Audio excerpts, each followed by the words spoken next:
नमस्कार, आप देख रहे हैं गढ़ आवाज। मैं हूं महावीर सिंह रमन आपके साथ।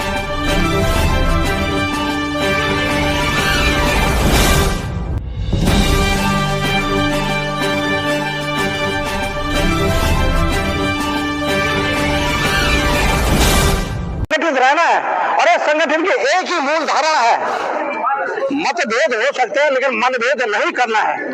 मेरे जितने भी पूर्व सैनिक भाई मेरे आश्रित हैं और कोरदार के जनमानस है, सबका मुझे भरपूर सहयोग मिला है। मैं गदगद हूँ और मैं अभिभूत हूँ कि आप लोगों का इस प्रकार का समर्थन पहली बार कोरदार के इतिहास राजनीतिक स्थिति में दिखाई दिया है और जिसके माध्यम से आपने एक नए इतिहास को लिखने का काम किया है। यह इतिहास आने वाले दिनों में एक नई श्रृंखला का सृजन करेगी ऐसा मैं मानता हूँ, क्योंकि वर्तमान में कई प्रकार के फोन मेरे पास आने लग गए हैं। मैं यहाँ पे साझा उस बात को इसलिए ज्यादा नहीं करना चाहता कि अभी वर्तमान में जिस प्रकार का आपको मतदान के माध्यम से एक समर्थन मिला है वह अभूतपूर्व है, क्योंकि हमारा कोई संगठन या कोई भी दल हमें परोक्ष रूप से समर्थन नहीं कर रहा था और इसके बावजूद भी एक 10,000 के आंकड़े को पहुंचना 1275 खराब है, 8,859 वोटें हमें मिली हैं और इस प्रकार करीब 11,000 करीब हमें वोट मिले हैं। तो ये कहीं न कहीं आप लोगों की जो निष्ठा है और आप लोगों की निष्ठा इस प्रकार की निष्ठा है कि मैं समझता हूँ कि ये निष्ठा बिरले और राजनीतिक दलों में नहीं दिखाई देते हैं। कमियां है, हम उन कमियों को दूर करने का प्रयास करेंगे। हमसे कुछ गलतियां हुई है, हम उन गलतियों को दूर करने का प्रयास करेंगे। लेकिन मैं एक बात बोलना चाहता हूँ, चुनाव समाप्त हो चुके हैं, अब नए विचारधारा नई सोच के साथ हमें आगे बढ़ाना है।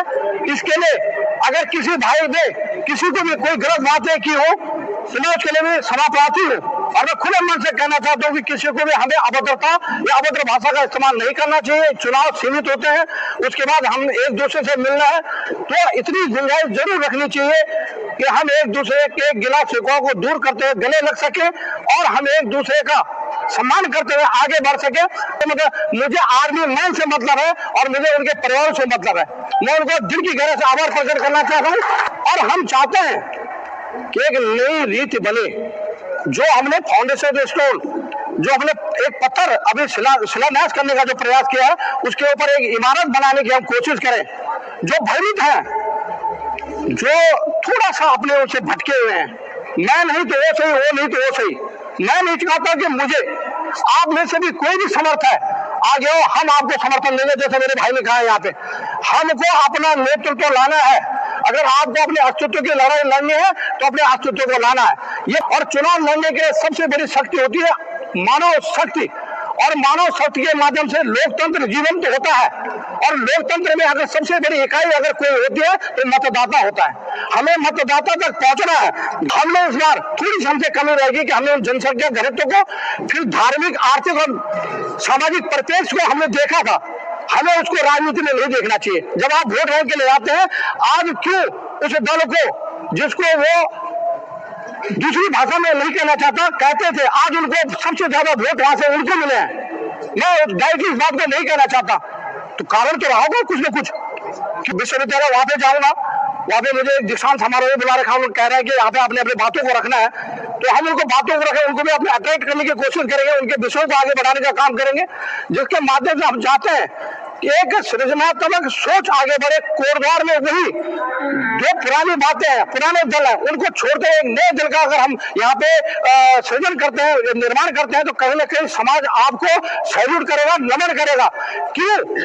क्योंकि जमा हुआ पानी हमेशा उसके अंदर कीड़े पड़ते हैं। और वही सोच अगर एक ही नेतृत्व बार बार तो ये तो आपकी सोच और उनकी सोच समानांतर होती जाती है, वो जो कहेगा वो सही हुआ।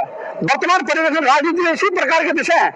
एक व्यक्ति को लगातार देखने से, उसके कृत्यों को देखने से हम उनके तुलना नहीं कर पाते हैं, हमें तुलना करनी है।